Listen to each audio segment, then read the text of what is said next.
कभी हम थाने में फंस जाएं या किसी मुद्दे में फंस जाए तो सरपंच जी को कॉल लगाएंगे और हमारा काम आपने कितने पैसे खर्च किए, तो उसने मुझे बताया था कि मैंने 60 लाख रुपए मिल जाएंगे।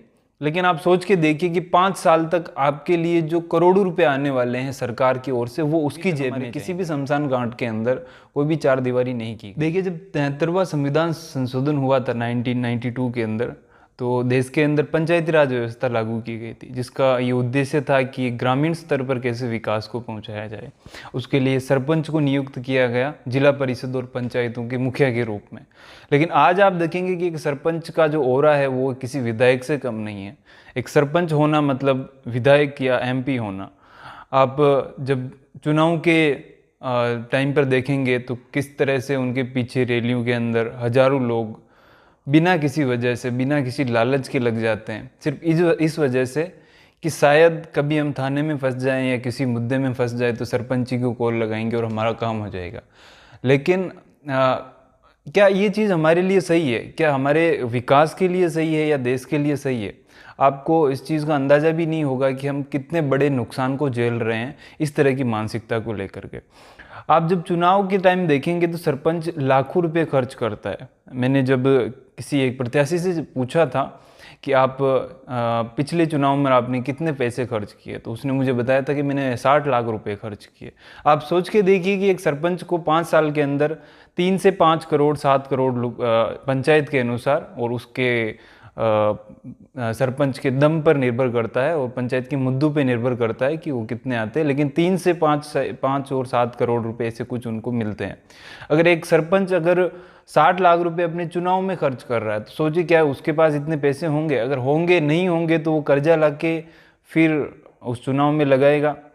अगर कर्जा नहीं लाएगा, खुद के पास है, तो भी वो वापस उसको निकालेगा। लेकिन आप देखेंगे कि सरपंच की सैलरी कोई 10,000 के अराउंड ही होती है। अब महीने की जिसकी 10,000 के लगभग सैलरी है, वो इंसान अपना वो पद पाने के लिए 60 लाख रुपए खर्च कर रहा है, तो वो कभी भी इस तरह का बेवकूफ़ी वाला काम तो नहीं करेगा। वो आपके पैसों से वो पैसा निकालेगा। अब ये गांव वालों की मानसिकता जो है उसको बदलना पड़ेगा कि कोई भी सरपंच का चुनाव लड़ रहा है और आप किसी उसके पक्ष में है तो आप उसको इसलिए वोट दीजिए कि आपको लगता है कि ये मेरे लिए काम करेगा, ये वादा करके जाता है, ये आश्वासन देके जाता है कि मेरे गांव का ये काम है, मेरे सड़क का काम है, पानी की व्यवस्था करनी है, इस चीज़ के लिए मैं आपको वोट दे रहा हूँ। लेकिन यहाँ सच्चाई ये है कि एक दारू की बोतल पकड़ा देते हैं और भाई साहब बस उनके पक्ष में लग गए। तो ये सबसे बड़ी प्रॉब्लम है। 60 लाख रुपए किसी भी पंचायत में क्यों लगते हैं? बहुत सारे लोग तो 1 करोड़ रुपए तक खर्च करते हैं।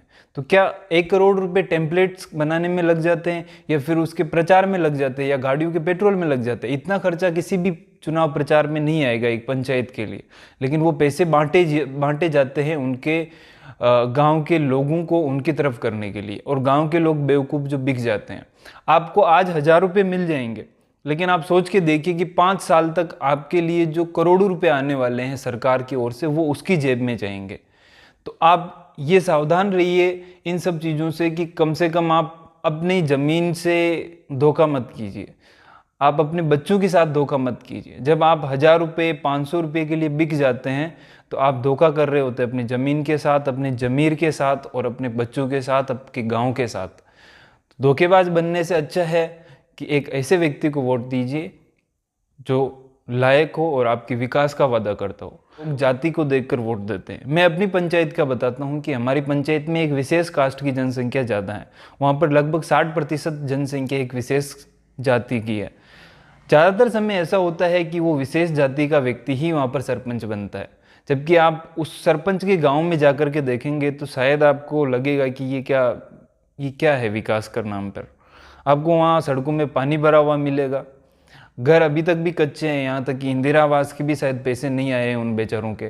पंचायत के दूसरे गाँव में भी जाके देखेंगे जहाँ पर उस विशेष जाति की जनसंख्या ज़्यादा है, वहाँ पर कोई खास विकास नहीं हो रखा है। आप दूसरे गाँव में जाके देखेंगे जहाँ पर शायद वो उस सरपंच के भरोसे नहीं है, तो उनका और फिर भी ठीक है। लेकिन उस जाति के चक्कर में आज इतने टर्म तक वो सरपंच रह गया, लेकिन पंचायत में कोई विशेष विकास नहीं हुआ। जब मैंने उस विषय में सरपंच से बात करी कि हमारे गांव की सड़कें खराब है, तो उसका कहना ये था कि एक जगह को छोड़कर बाकी जगह तो सड़कें साफ है। लेकिन मैं अगर आप ये वीडियो में देख पा रहे हैं तो आप फोटोज़ देख पाएंगे। मेरे गांव की सड़कों की हालत ये है, आप इस तरफ से उस तरफ नहीं जा सकते हैं पैदल, इतनी बुरी हालत है सड़कों की। पानी के नाम पर, चलो अभी तो हमारे वहाँ पर चंबल परियोजना के तहत पानी आया है गांव के अंदर, लेकिन पहले पानी की व्यवस्था की गई थी पूर्व सरपंच के द्वारा, वो शायद 2-3 महीने चल पाई थी। उसके बाद उसके पाइप फूट गए और पंचायत के फिर से चुनाव आ गए, उस वजह से सरपंच चेंज हो गया और वो पानी की व्यवस्था ऐसे ही रह गई थी।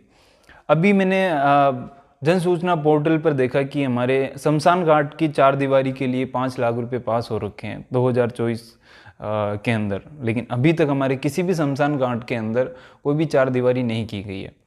ये कुछ गांव की पंचायत की कमियां हैं जो हमें शायद देखनी चाहिए कि एक जो देश की नींव है, नींव के अंदर पंचायती राज व्यवस्था है, और अगर नींव ही खराब है तो शायद मकान तो ढहना ही है। तो अगर आप देश को मजबूत बनाना चाहते हो और अपने आप को देशभक्त बोलते हैं तो आप अपने सरपंच से पूछिए कि क्या आप मेरा ये काम करवाएंगे तो मैं आपको वोट दूं, या आप मेरे लिए 5 साल तक क्या करेंगे कि मैं आपको वोट दूं। आप उसकी शिक्षा को देख के वोट दीजिए कि वो आपके लायक है भी कि नहीं है, क्योंकि जाति के आधार पर आप वोट देंगे तो वही होगा जो होता आ रहा है, कुछ भी नहीं। मैं आशा करता हूं कि आने वाले चुनाव के अंदर आप इस तरह की गलती नहीं करेंगे और एक अच्छे व्यक्ति को, एक अच्छे प्रतिनिधि को ये दायित्व देंगे आपकी पंचायत।